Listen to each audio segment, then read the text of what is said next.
Hello my dear students, today I discuss with you economics law on the topic of Depository Act 1996. Dear students, today I discuss important short question related to Depository Acts. First question is dematerialization of securities means. Dematerialization of securities means is holding securities in electronic form. जब securities को electronic form में रखा जाता है तो उसको हम dematerialization of securities यानी कि अभौतिक securities के नाम से जानते हैं. Second question, number of national depositories in India. Bharat में जो राष्ट्रीय डिपॉजिटरीज हैं उनकी संख्या कितनी है? तो इसका आंसर होगा 2. Number of national depositories in India 2. Third question, in dematerialisation process physical certificate are defaced. Dematerialisation process में जो फिजिकल सर्टिफिकेट है इनको विरूपित यानी कि डिफेस्ड कर दिया जाता है. डीमैटेरियलाइजेशन इज मैंडेटरी. डीमैटेरियलाइजेशन की प्रक्रिया कंपल्सरी है टू ट्रेड इन सिक्योरिटीज, जो कि सिक्योरिटीज में व्यवहार करते हैं. अपेक्स डीमैट रेगुलरिस, जो डीमैट का नियमानक किया जाता है. सीडीएसएल के द्वारा डीमैट का नियामक बनाया जाता है. सीडीएसएल की फुल फॉर्म होती है central depository securities limited. Question number 6, which is not the advantages of demat. Demat का लाभ क्या नहीं होता? तो इसका आंसर होगा सेलर इज सिक्योर, विक्रेता का सुरक्षित होना. 7, rematerialisation of securities mean. Rematerialisation of securities की क्या मीनिंग है? इसका आंसर होगा रीहोल्डिंग ऑफ सिक्योरिटीज, यानी कि सिक्योरिटीज को पुनः धारण करना, सिक्योरिटीज को पुनः रखना. Question number 8, dematerialisation is indicated by faster settlement cycle. जो प्रतिभूतियों का लेन देन है उसके डीमैटेरियलाइजेशन के द्वारा उसको तेजी से किया जा सकता है. Depository act applied in India. Bharat में डिपॉजिटरी एक्ट 1996 को कब अप्लाई किया गया? इसका आंसर होगा 20 सितंबर 1996. Depository act extended to. Depositories act Bharat में लागू होता है होल इंडिया, संपूर्ण भारत में. In which section of Depositories Act beneficial owner is defined. Beneficial owner को किस धारा के अंतर्गत परिभाषित किया गया है? तो इसका आंसर है section 2A.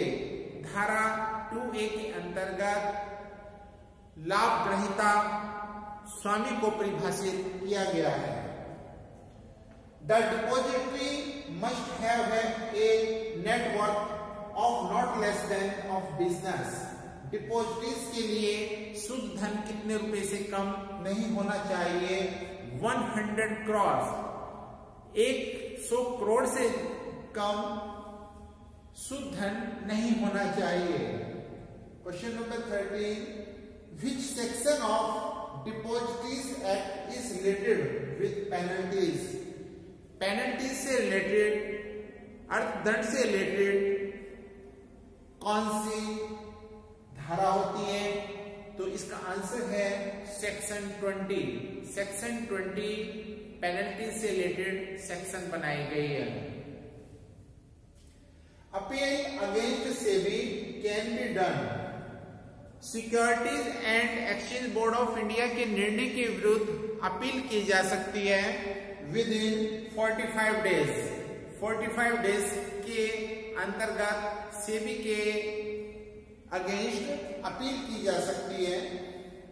Full form of set, SAT, full form of set, securities appellate tribunal. Set की जो फुल फॉर्म है वो है securities appellate tribunal.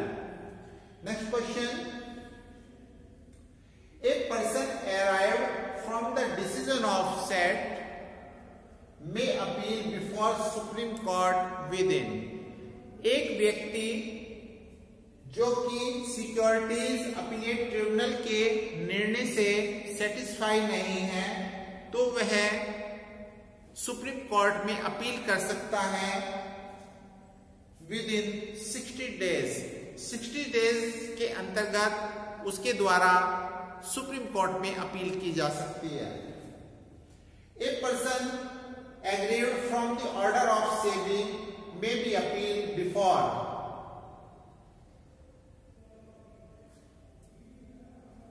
Securities Appellate Tribunal। Section related to right of depositor and beneficial owner। Depositor और beneficial owner के अधिकारों से संबंधित कौन सी सेक्शन है? तो इसका आंसर होगा सेक्शन 10। सेक्शन 10 को बेनिफिशियल ऑनर और डिपोजिटरीज के राइट से संबंधित बनाया गया है। Section related to surrender of security certificate, जो प्रतिभूतियों का सर्टिफिकेट है उसके सरेंडर से संबंधित कौन सी धारा है? तो section 6। Section 6 related to surrender of security certificate. Section related to register of beneficial owner, जो रजिस्टर्ड बेनिफिशियल ऑनर है उससे संबंधित सेक्शन कौन सी है? Section 11। Section 11 related to register of beneficial owner. Depository hold security in which form, जो depository securities होती हैं किस फॉर्म में होती हैं? तो इसकी दो फॉर्म होती है, मेटेरियलाइज्ड एंड डीमेटेरियलाइज्ड, यानी कि सिक्योरिटीज को मेटेरियलाइज्ड और डीमेटेरियलाइज्ड दोनों फॉर्म में रखा जा सकता है। Last question, partner of demat business. Demat business के पार्टनर होते हैं, उसके डीमैट बिजनेस के पार्टनर को 3 भागों में बांटा है। फर्स्ट, डिपॉजिटरी पार्टिसिपेंट, जिनको हम डीपीज के नाम से जानते हैं, clearing house and issuer company, यानी कि डीमैट बिजनेस से संबंधित 3 पार्टीज होती हैं,